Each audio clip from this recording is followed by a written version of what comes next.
নমস্কাৰ মোৰ নতুনটা ভিডিঅ'লৈ মই সকলোকে স্বাগতম জনাইছো। আজি বহুত এটা ভাল খবৰ আহিছে এনচিটিৰ ফালৰ পৰা। 10 ডিসেম্বৰ 2024 তাৰিখে সুপ্ৰিম কোৰ্টৰ যি ৰায় আহিছিলে সেই ৰায়টোৰ ওপৰত ভিত্তি কৰি এনচিটিয়ে সমগ্ৰ ভাৰতৰে প্ৰত্যেকখন ৰাজ্যৰ শিক্ষা বিভাগলৈ জাননী প্ৰেৰণ কৰিছে আৰু এনচিটিৰ ৱেবছাইটত এই সকলোবোৰ উপলব্ধ হৈ আছে।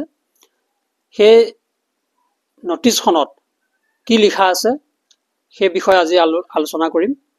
এটো এটা বহুত ভাল খবৰ সেই সকল প্ৰাৰ্থীৰ কাৰণে যিসকল প্ৰাৰ্থীয়ে এনআইএছৰ পৰা ডিএলএড গ্ৰহণ কৰিছিলে। আপোনালোক সকলোৱে জানে যে এনআইএছ ডিএলএড ইনভেলিড হৈছিল 2023 চনৰ 28 নৱেম্বৰ তাৰিখে, কিন্তু পুনৰ সেই কেছটোৰ ওপৰত প্ৰাৰ্থীসকলে ৰিভিউ কৰি 2024 চনৰ 10 ডিসেম্বৰ তাৰিখে সেই সুপ্ৰিম কোৰ্টে আকৌ পুনৰ ভেলিড কৰিলে। সেই অৰ্ডাৰ অহাৰো প্ৰায় 1.5 মাহ হৈ গ'ল। এই 1.5 মাহৰ অন্তত আজি 27 জানুৱাৰী তাৰিখে সুপ্ৰিম কোৰ্টৰ সেই ৰায়টোক প্ৰাধান্য দি এনচিটিয়ে নটিফিকেশ্যন জাৰি কৰিছে প্ৰত্যেক চৰকাৰৰ শিক্ষা বিভাগলৈ। এটো আটাইতকৈ ভাল খবৰ সেই এনআইএছ ডিএলএড প্ৰাৰ্থীসকলৰ বাবে।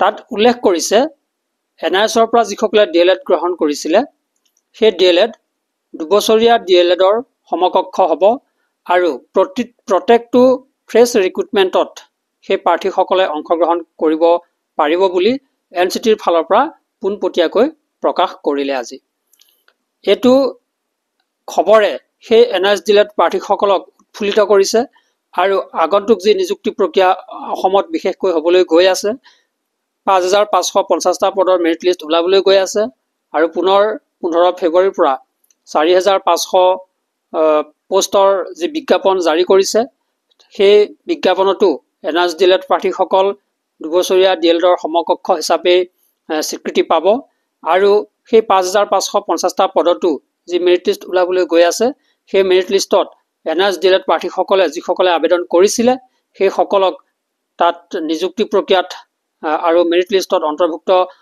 কৰিব আমাৰ অসম চৰকাৰৰ যি শিক্ষা বিভাগ আছে সেই শিক্ষা বিভাগে। তাৰ মূল কাৰণটোৱে হৈছে এনচিটিৰ ফালৰ পৰা যি নটিফিকেশ্যন আহিছে সেই নটিফিকেশ্যনৰ পৰা এটো স্পষ্ট হৈ পৰিছে যে সেই এনআইএছ ডিএলএড প্ৰাৰ্থীসকল এতিয়াৰ পৰা সম্পূৰ্ণৰূপে সেই 2 বছৰীয়া যি এনআইএছ ডিএলএড 2 বছৰীয়া যি ৰেগুলাৰ ডিএলএড আছে তাৰ সমপক্ষ বা সমকক্ষ হিচাপে গণ্য কৰা হ'ব। এটো আজিৰ সেই সকল প্ৰাৰ্থীৰ কাৰণে আটাইতকৈ সুখৰ খবৰ আৰু সুখৰ দিন হিচাপে আজি উল্লেখযোগ্য হৈছে। গতিকে মই সকলো সেই এনআইএছ ডিএলএডৰ প্ৰাৰ্থীসকলক শুভেচ্ছা জনাইছো আৰু তেওঁলোকে যাতে আগন্তুক নিযুক্তি প্ৰক্ৰিয়াত অংশগ্ৰহণ কৰিব পাৰে আৰু মেৰিট লিষ্টত তেওঁলোকৰ নাম অন্তৰ্ভুক্ত হয় তাকে কামনা কৰি মই আজিৰ এই ভিডিঅ'টো সামৰণি মাৰিছো। ধন্যবাদ।